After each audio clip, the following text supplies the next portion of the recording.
Vamos a recordar un poquito de lo pasado. Escuchamos acerca de la ira de Dios que viene a causa de la desobediencia.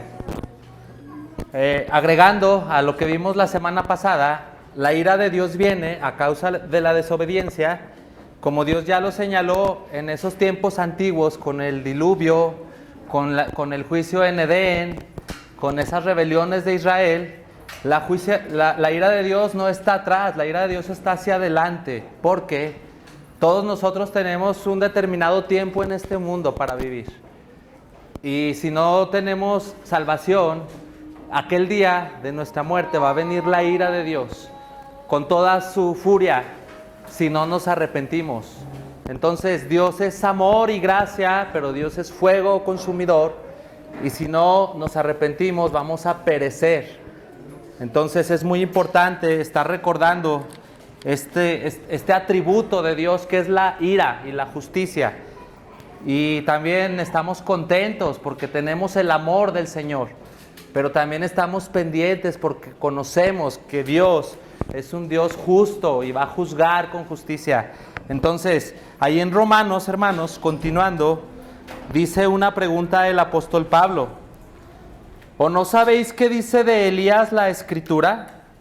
¿Cómo invoca a Dios contra Israel diciendo: Señor, a tus profetas han dado muerte y tus altares han derribado, y solo yo he quedado y procuran matarme? ¿Pero qué le dice la divina respuesta? Me he reservado 7,000 hombres que no han doblado su rodilla delante de Baal. Pues vamos a hablar de un tema, hermanos, que es la idolatría de Israel. Aquí el apóstol Pablo nos está mandando a los días de Elías, como la canción que cantamos aquí. Y nos está enseñando a partir del contexto del profeta Elías. Entonces, a partir de aquí yo digo, pues, ¿qué vamos a hacer con estos textos? Pues vamos a ver qué pasa con Elías. ¿Quién es Elías? ¿En qué tiempo vivió? ¿Qué hizo Elías? Y a lo largo del desarrollo de este estudio, yo llegué a la conclusión de que esta predicación se tenía que llamar Derribando los ídolos de mi corazón. ¿Y cómo los voy a derribar si no es por medio del poder de Dios, si no es por medio de visualizar la cruz de Cristo, si no es por medio de poner mi fe en su sangre, si no es por medio de ver que Dios ha manifestado su salvación para librarnos de la idolatría y la ha manifestado en la cruz del Calvario? Nosotros estamos viendo lo que le pasó a Israel, en este versículo lo vamos a ver, pero Israel no tenía esa vista hacia la cruz del Calvario. Nosotros no podemos caer en la idolatría que cayó Israel, porque nosotros tenemos el Evangelio y nuestra responsabilidad es mucho mayor que la responsabilidad que tuvo Israel en los días de Elías.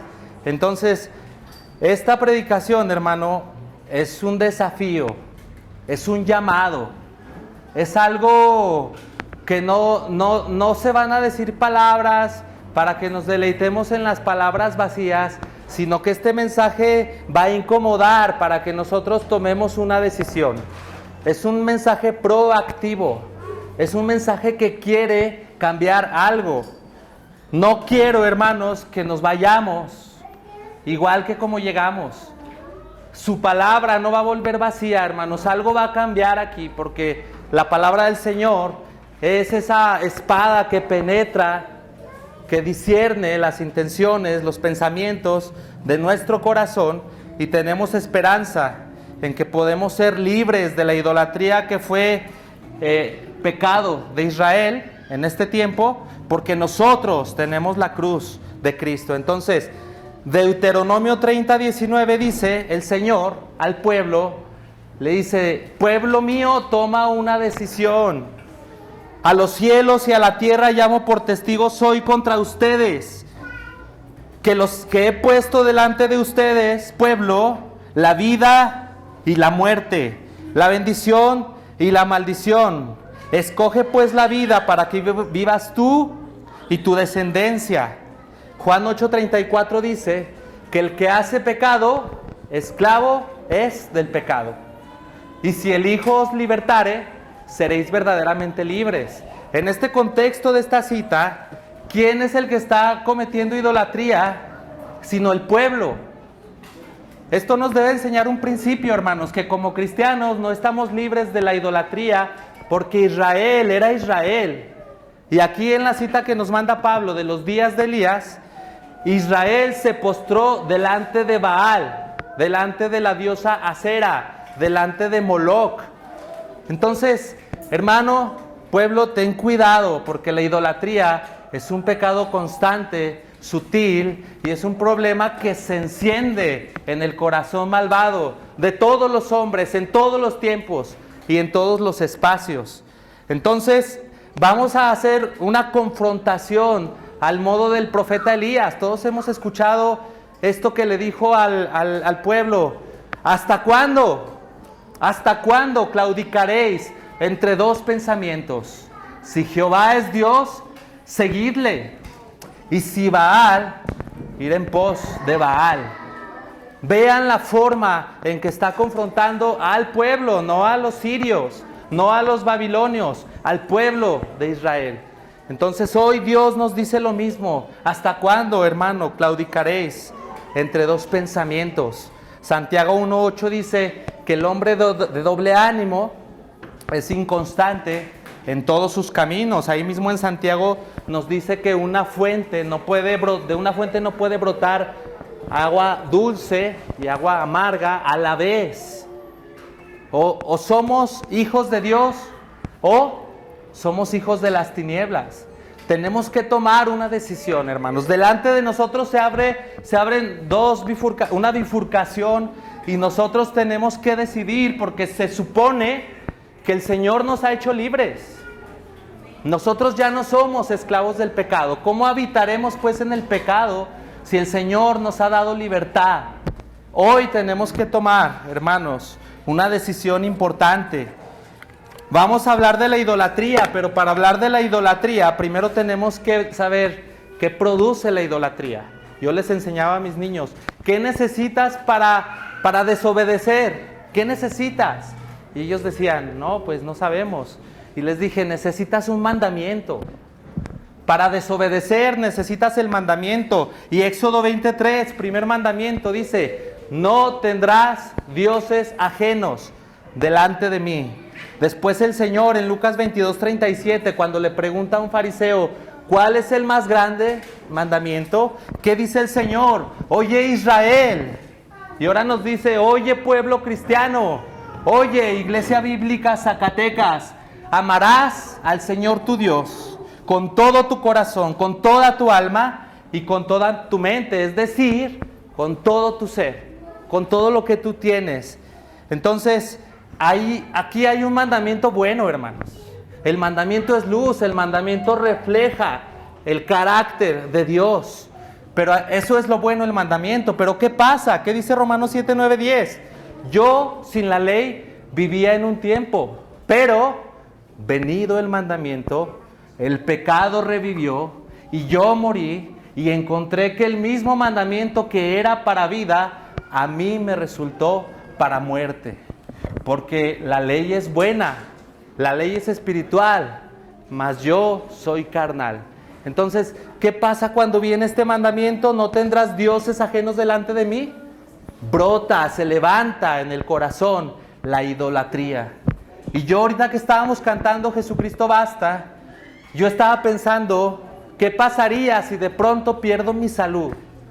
¿Qué pasaría si de pronto ya no puedo leer? ¿Qué pasaría si de pronto pierdo mi trabajo? ¿Qué pasaría si de pronto pierdo a un hijo?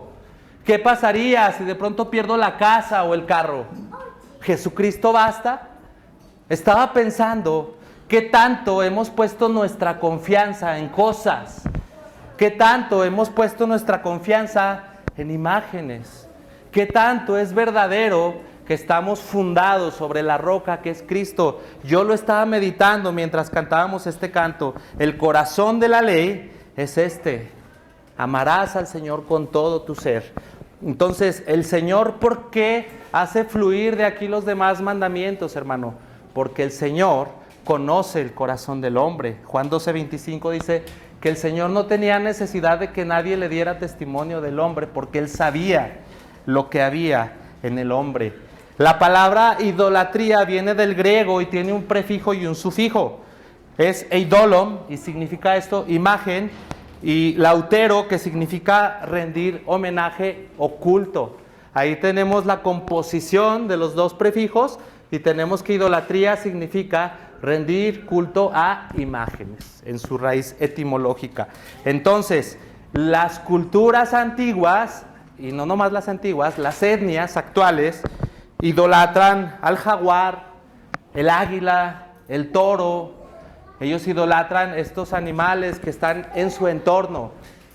Y decimos, ay, pues es que ellos no son tan listos como nosotros los de la ciudad.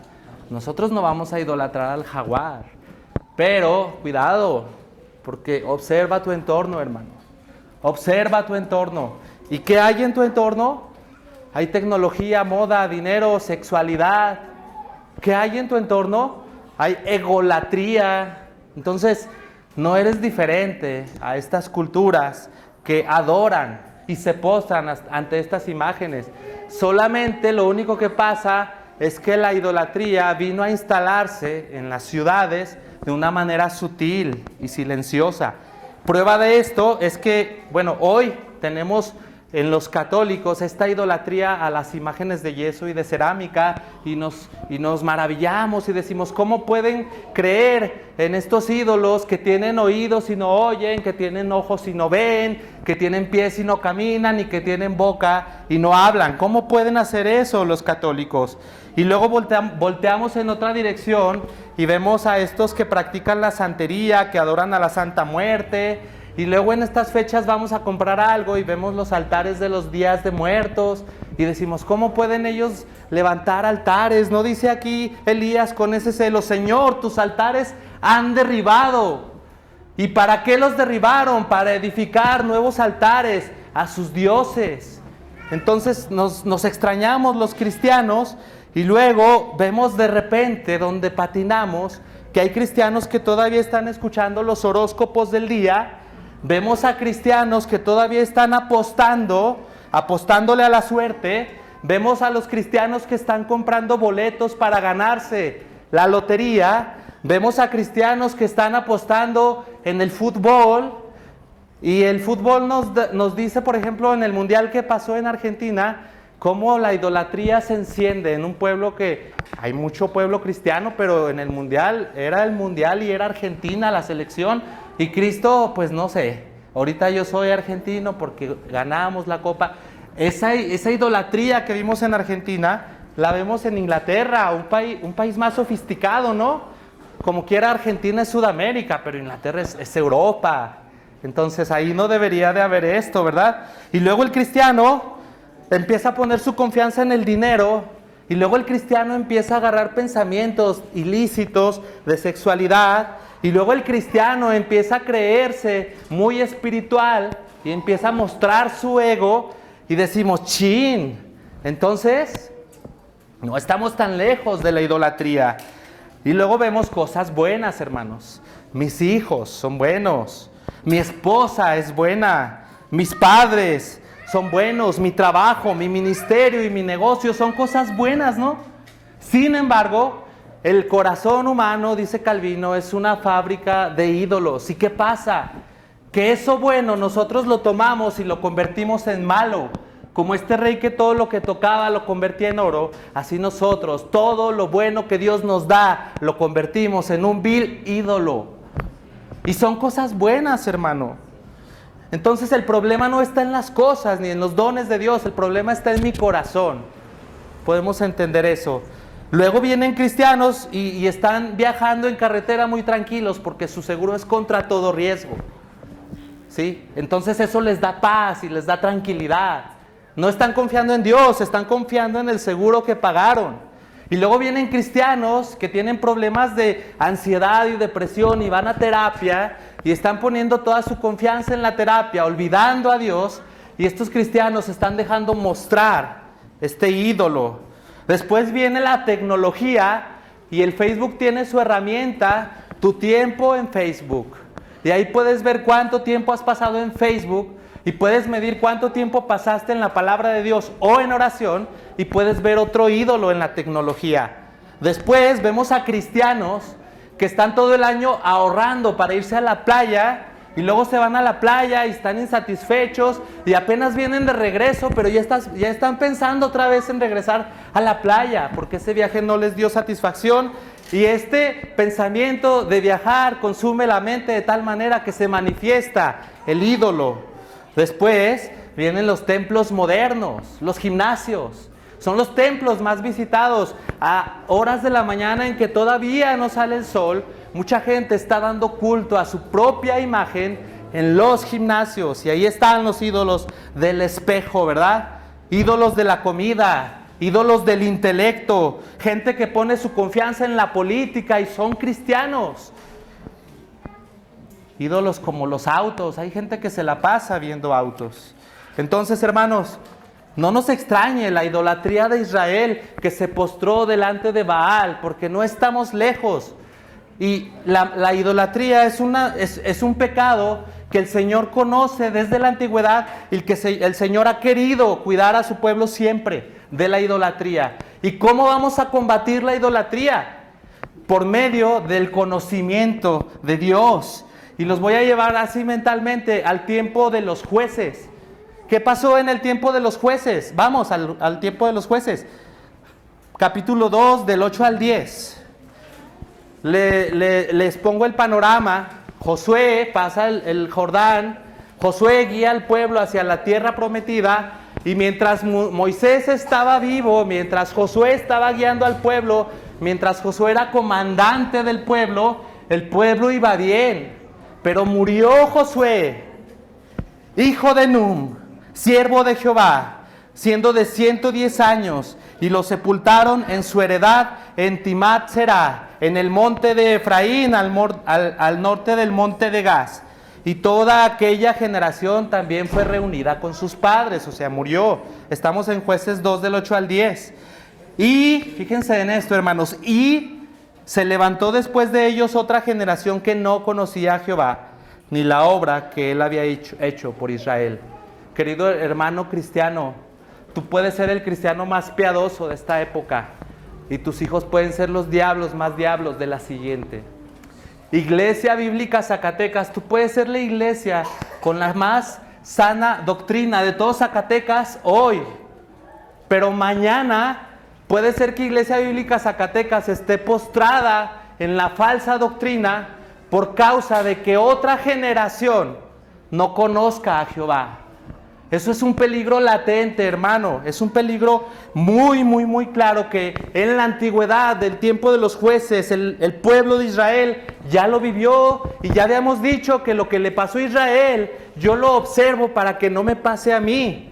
Vamos a Deuteronomio 11 para ver un mandamiento de Jehová con respecto a enseñar a la siguiente generación. Deuteronomio 11:18 dice: por tanto, pondréis estas mis palabras en vuestro corazón y en vuestra alma, y las ataréis como señal en vuestra mano, y serán por frontales en vuestros ojos, y las enseñaréis a vuestros hijos, hablando de ellas cuando te sientes en tu casa, cuando andes por el camino, cuando te acuestes y cuando te levantes, y las escribirás en los postes de tu casa y en tus puertas.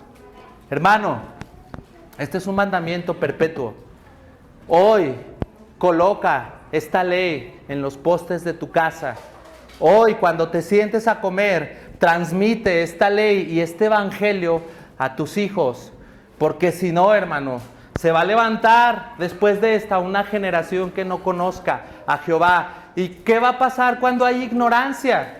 Se van a postrar a los ídolos de la época, como se postró Israel ante Baal. Por eso el profeta Elías estaba celoso, tenía celo, y dice: Señor, tus altares han derribado y a tus profetas han dado muerte y solo yo he quedado, dice el profeta Elías. Entonces, cuidado con estar preocupándote solamente por dejar a tus hijos bienes materiales, donde la polilla corrompe, donde el ladrón viene y roba. Si tú le dejas a tus hijos estos tesoros materiales, con un corazón perverso, estos tesoros materiales le van a hacer perdición y no bienestar, le van a hacer aflicción y no paz. Cuidado, hermano. Lo que tienes que dejarle a tus hijos es el evangelio, un tesoro que no se corrompe, donde no entran ladrones a robar. Tienes que dejarles el mayor tesoro para que los libres de la aflicción. Porque un cristiano, hermano, un cristiano puede estar enfermo y puede estar bien fundado en la roca y tener paz. Un cristiano puede estar rico o puede estar pobre, pero su paz no se altera y su salvación no se pierde. El misterio de la vida es la salvación. El camino es la salvación, hermano. Y eso es lo mejor que le puedes dejar a tu niño o a tu niña. Enséñales la palabra, pero cuidado, enséñales con tu testimonio, hermano. Porque si tú enseñas pura letra muerta y tú dices, y no haces, vas a causar el efecto contrario. Y tu hijo se va a apartar, se va a alejar corriendo por la hipocresía. Entonces enseña con tu ejemplo, y no nomás con el ejemplo, sino que enseña la Escritura. Entonces, vamos a los días de Elías. ¿Qué pasó en los días de Elías? Bueno, un poquito antes era rey David, primero, en el libro de Reyes. Sabemos la historia de David. Y luego después de David vino Salomón.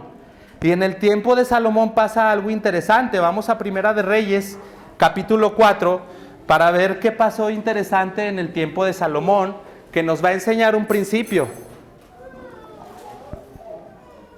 Primera de Reyes 11:1 dice, déjenlo busco.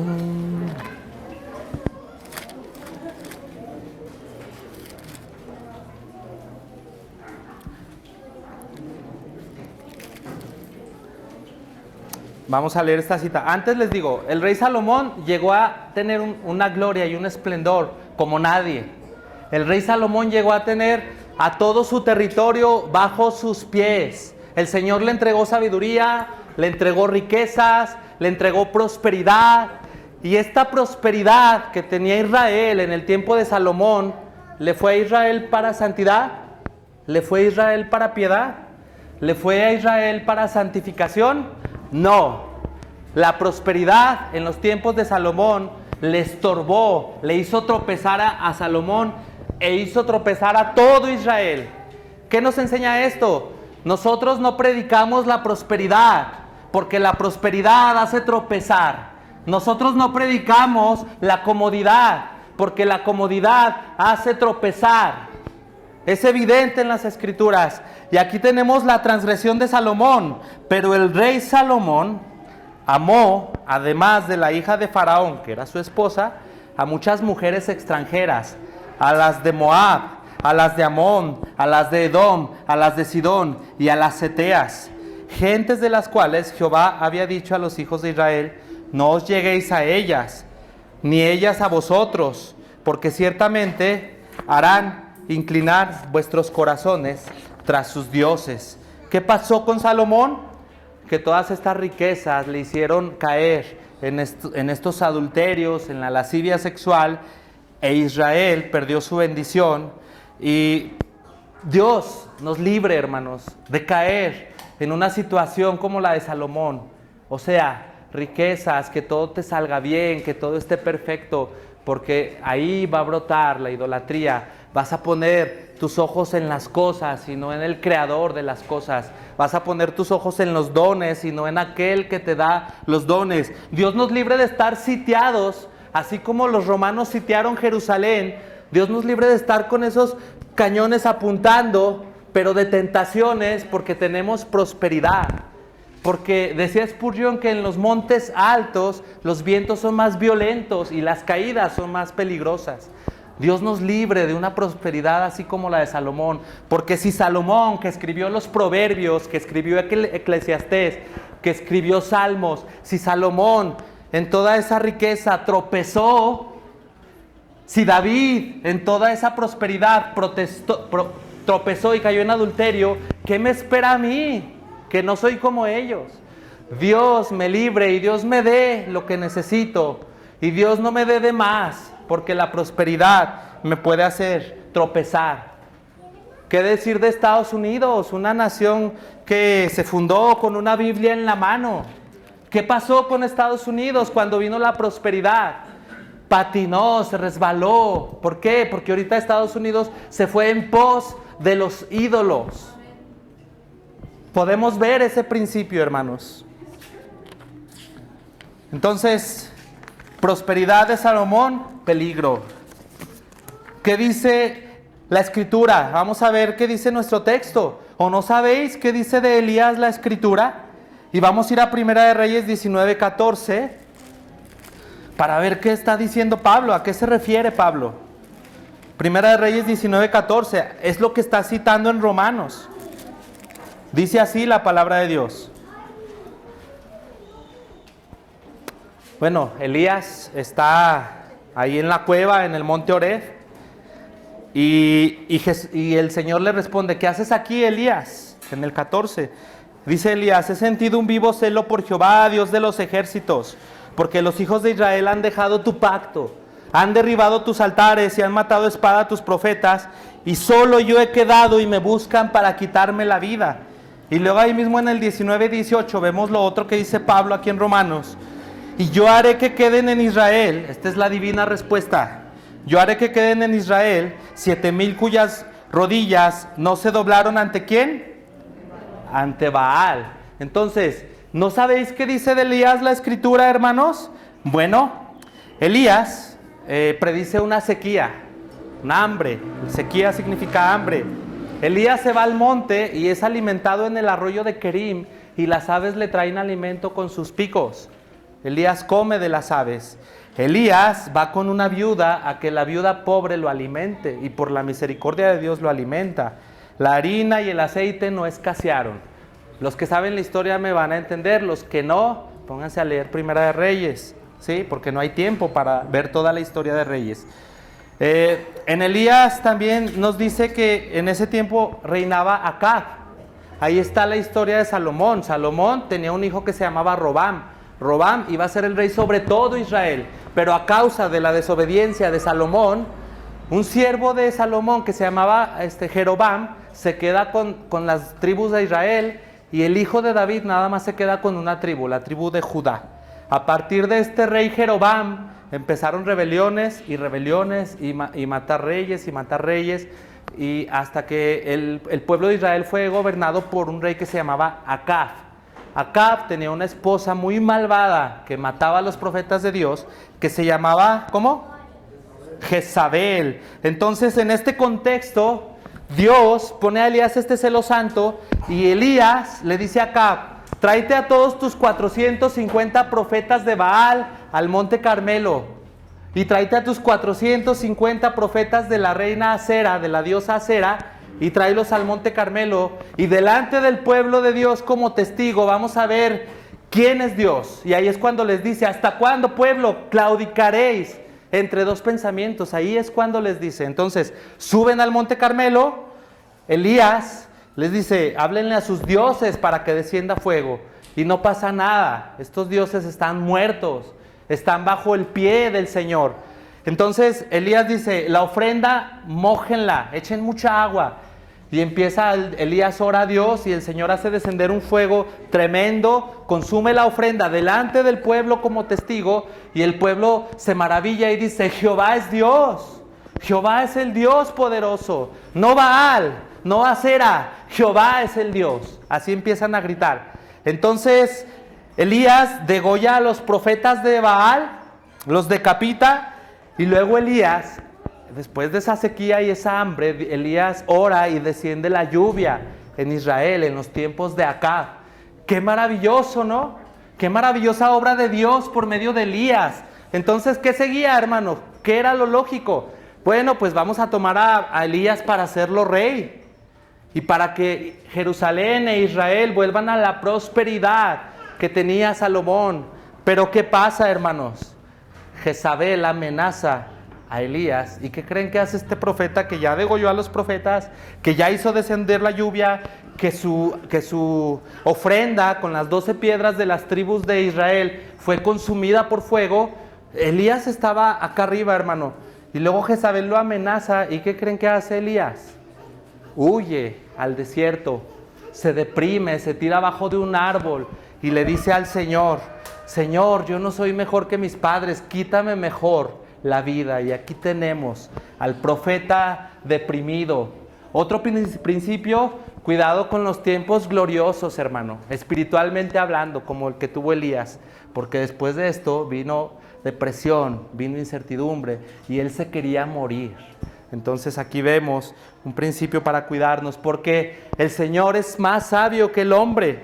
No fue como Elías pensaba que iba a ser, porque dice Isaías 55, como son más altos los cielos que la tierra, así son mis caminos más altos que vuestros caminos, y mis pensamientos más que vuestros pensamientos. Hermano, no creas que Dios va a actuar conforme a tu pensamiento. Dios es misterioso, Dios trabaja en lo oculto. Y tú tienes trazado un camino, pero no es por ahí, hermano. Va a cambiar la jugada. Entonces cuidado con que te pase lo que le pasó a este gran hombre de Dios, porque luego tú tenías unos planes y resulta que no. Como Josué, que se iba a ir ¿a dónde, hermano? ¿De misionero? Cuando venías antes de venir a México, Puerto Ecuador. Josué iba a ir a Ecuador, él nunca pensó que iba a terminar aquí en Guadalupe, Zacatecas. Entonces es una forma de descubrir que a veces uno, y hablando de lo espiritual, dice: yo voy para acá, así es como yo quiero que pase, pero luego el Señor muestra sus planes y nos frustramos porque nosotros queríamos aquello, pero el Señor es más sabio, hermanos. Así que el ángel le dijo a Elías: levántate porque te resta largo camino. Y Elías le dieron de comer, descansó, se fue al monte Oreb, y en el monte Oreb ahí vemos cómo empieza a buscar a Dios en el torbellino, en el fuego, en el viento, pero Jehová no estaba en el torbellino, en el terremoto, y luego vino un silbido apacible. ¿Qué nos enseña esto, hermano?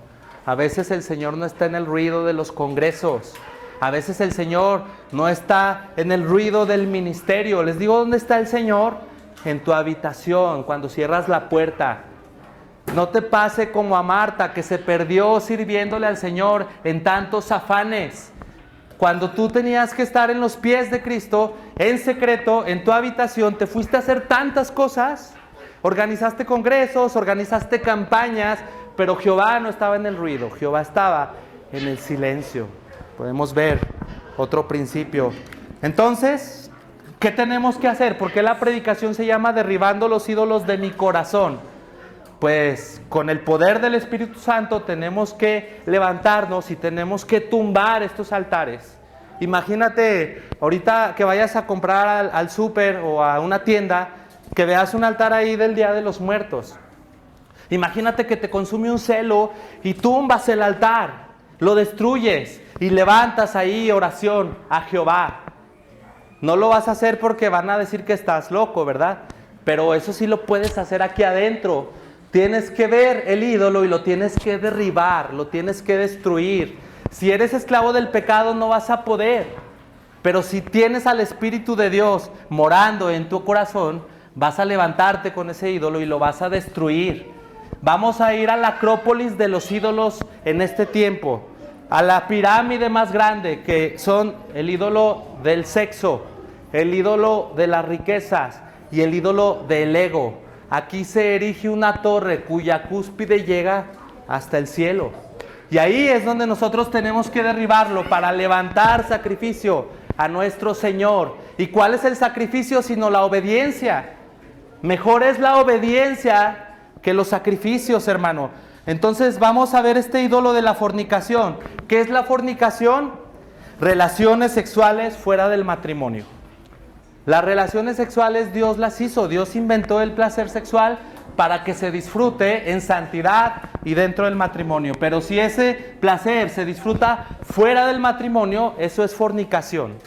Entonces, para los jóvenes, relaciones sexuales fuera del matrimonio trae consecuencias severas como la muerte temprana.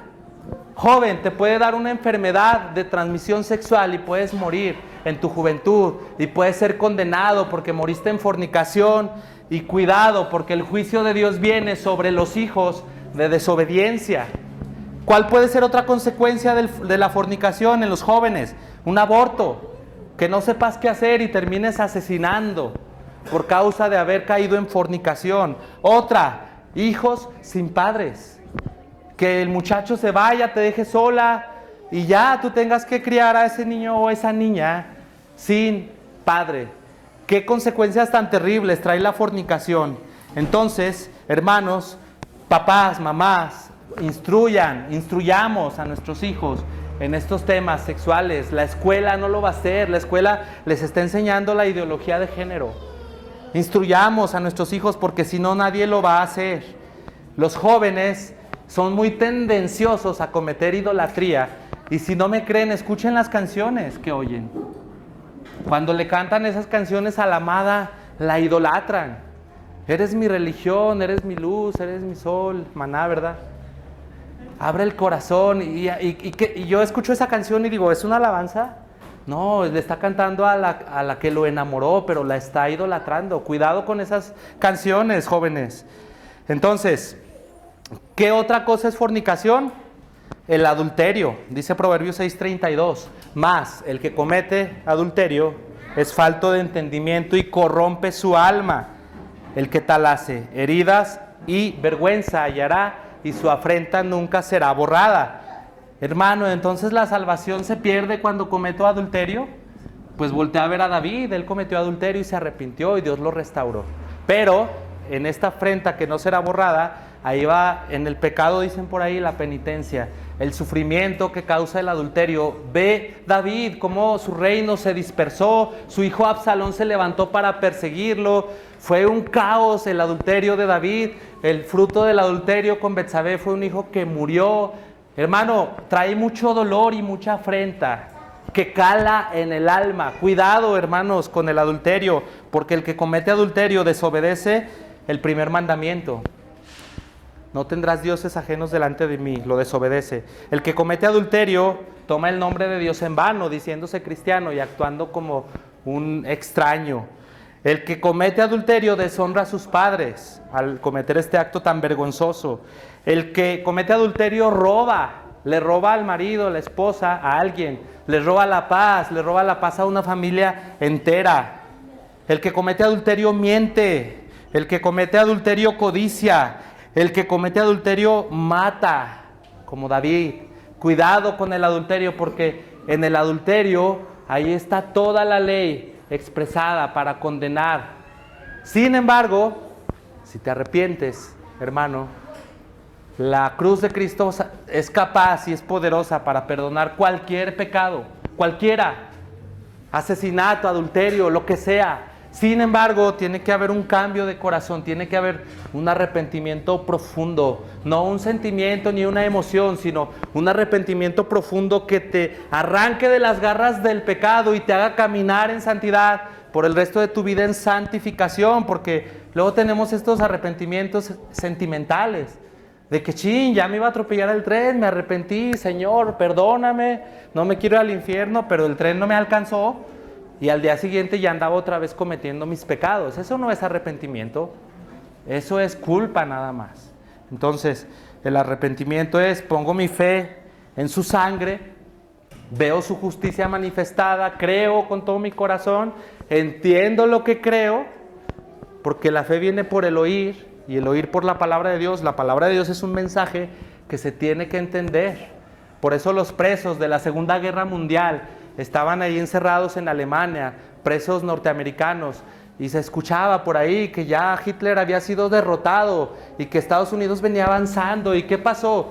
Ellos estaban todavía en la prisión, con los alambres de púas enfrente, pero estaban sonriendo, porque entendieron un mensaje. Hermano, tú sonríes cuando entiendes la libertad que hay en la cruz. Tú sonríes cuando entiendes el nuevo nacimiento. Hay que comprender para que haya un arrepentimiento verdadero. Entonces dirán unos hermanos, no, Carlos, estás yendo demasiado lejos. Yo no cometería adulterio, no exageres. Bueno, el pecado sexual es muy escandaloso y muchos no lo cometen. Por eso lo abrazan en el corazón y en el plano de la codicia y del deseo. Y ahí se quedan porque son cobardes. No cometen el adulterio porque le tienen miedo a Josué. No cometen el adulterio porque le tienen miedo a la esposa. No cometen el adulterio porque le tienen miedo a perder su situación económica. Pero si por ellos fuera y si pudieran, lo cometerían. Y se hacen semejantes a Raquel, que hizo Raquel cuando venían huyendo de Labán. Escondió los ídolos bajo su lecho. Y estos ídolos ahí escondiditos, nadie los veía. Dios sí los vio. Hermano, cuidado con estar escondiendo pecados sexuales en el plano de los pensamientos y tenerlos ahí guardaditos.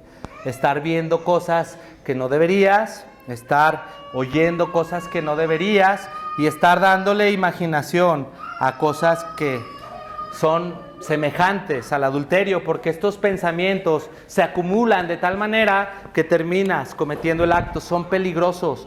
Colonicenses 3:5 dice: haced pues morir lo terrenal en vosotros, fornicación, impureza, pasiones desordenadas, malos deseos y avaricia, que es idolatría, cosas por las cuales la ira de Dios viene sobre los hijos de desobediencia, entre las cuales vosotros también anduvisteis en otro tiempo cuando vivíais en ellas.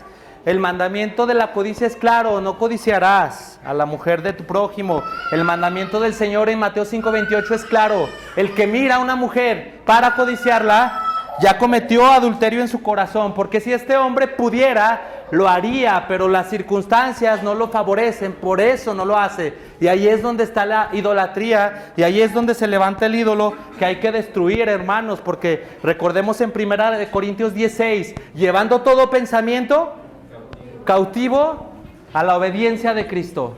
Es muy importante, hermanos, que desde ese ídolo lo empecemos a dominar desde la mente, desde aquí, para que el ídolo no se apodere y no erija un altar y nos destruya. Todos los días, hermano, es una batalla contra la idolatría. Todos los días te levantas y la vences, o todos los días se levanta y te vence. Todos los días tienes que pelear contra la idolatría. Vamos a ver este otro ídolo, que es el ídolo del dinero. Dice Francisco de Quevedo: poderoso caballero es don dinero. Vamos a 1 Timoteo 6, del 6 al 10. Poderoso caballero es don dinero. Primera de Timoteo 6, del 6 al 10. Se me hace que está mal. No tiene, ¿verdad? Sí. Segunda. Es que yo estoy en la primera, perdón.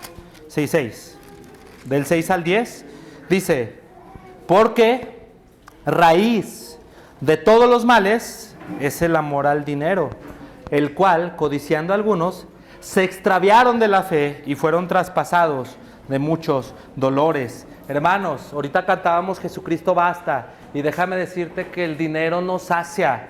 El dinero crea un vacío espantoso, terrible, crea una insatisfacción que es mucha aflicción en el corazón insaciable, en el hondo y profundo corazón del hombre, crea ese vacío. El dinero no sacia. Proverbios 18:11 dice: la fortuna del rico es su ciudad fortificada y como un muro, una muralla alta en su imaginación.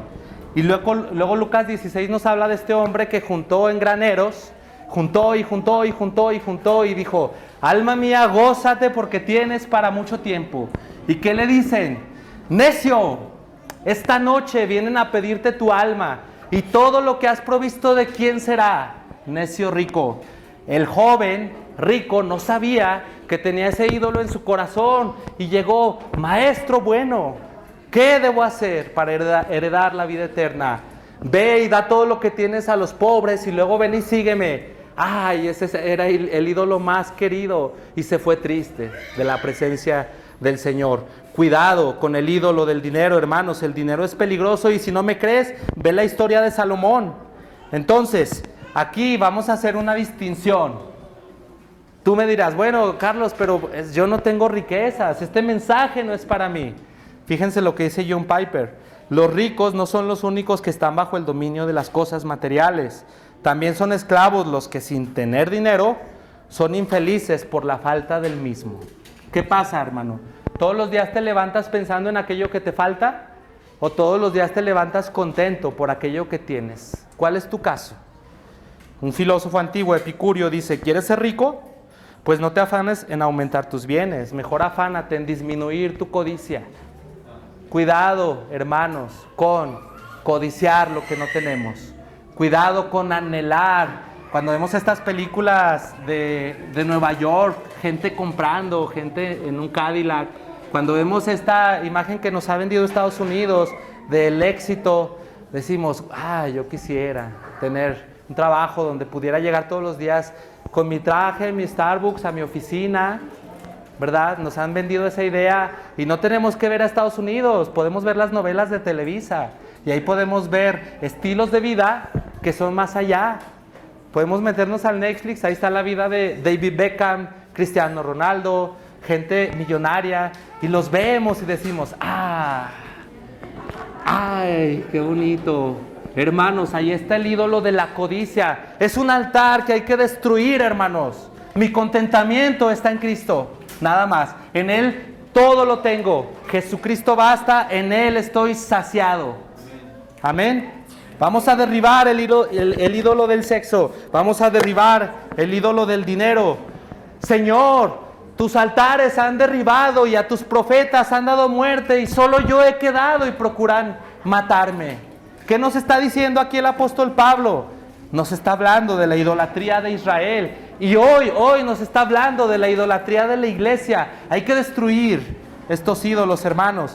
Vamos con el tercer ídolo grande, el yo. El ego.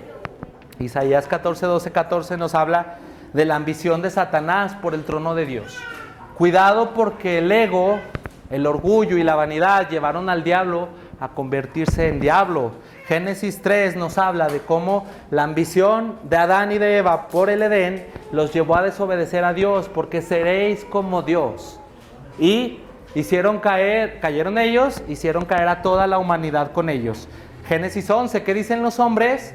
Cosamos ladrillo con fuego y edifiquemos una torre cuya cúspide llegue hasta el cielo. ¿Qué querían ellos? Ellos querían un nombre. ¿En qué tiempos vivimos? Vivimos en los tiempos en los que te dicen en todos lados, tienes que amarte a ti mismo, tienes que ser egoísta, tienes que decretar tu prosperidad. Vivimos en estas épocas del culto al yo.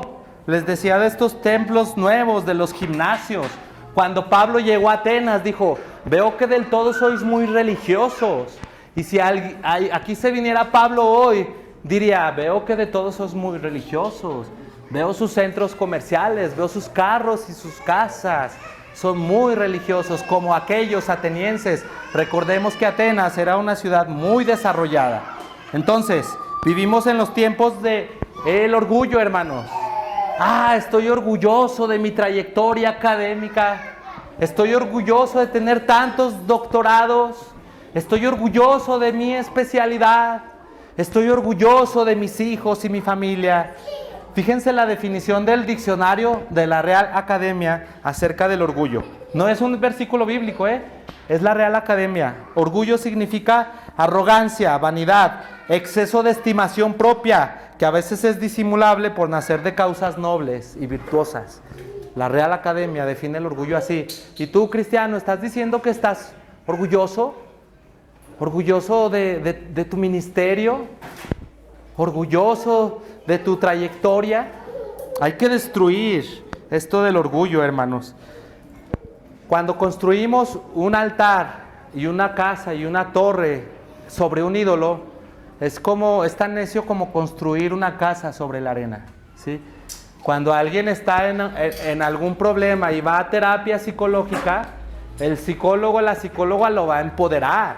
Le va a decir, tú puedes, tú eres maravilloso, tú tienes que arreglarte y verte bonito, verte guapa. Los empoderan y a los 3 meses, la persona que llegó así, toda así, sale ya con el pelo de otro color, diferente, cambiada. Pero ¿qué pasa?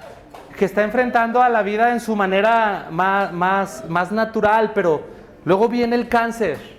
¿De qué sirvió la terapia? Vienen contra esa casa construida sobre la roca tormentas y pegan con ímpetu y es grande su ruina. ¿Qué pasa con alguien que fue a terapia 1 año seguido sin faltar y se le murió toda su familia? Esta tormenta vino y destruyó, avergonzó aquella casa fundada sobre arena frágil. ¿Qué pasa, hermanos? ¿Por qué poner y levantar un monumento sobre un ídolo? Eso es absurdo. El Señor nos dice que pongamos nuestra casa sobre la roca. Cristo es la roca. Hay que poner nuestra casa en este monte alto y ahí van a venir tormentas, van a venir truenos, van a venir terremotos, pero está fundada sobre la roca y no va a caer porque está fundada en Cristo.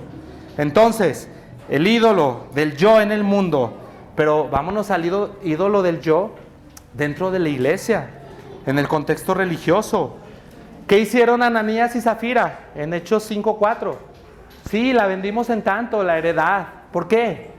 Ellos querían ser vistos de los hombres. Ahí estaba el ídolo del yo, el ídolo de la vanidad. Querían que los hermanos los vieran.